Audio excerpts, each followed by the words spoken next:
يا الله تفاؤل محلاه. تفائلوا بالشيء تجدوه. يا لطيف.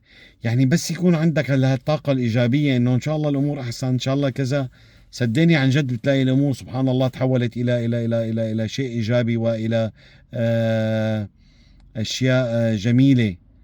يعني بدل الحزن بفرح، بدل اليأس بالتفاؤل. خلي عندك حسن الظن بالله وبنفسك انه انت عم تحاول وعم تسعى.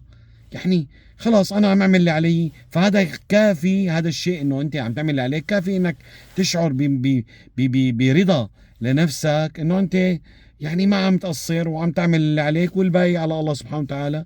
فهيك المقدر، هيك الله رايد وماشي الامور، وان شاء الله بكره احلى، وان شاء الله بكره بيكرمك.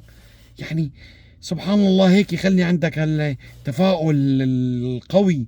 ال ال ال يعني ان شاء الله يعني الكرم.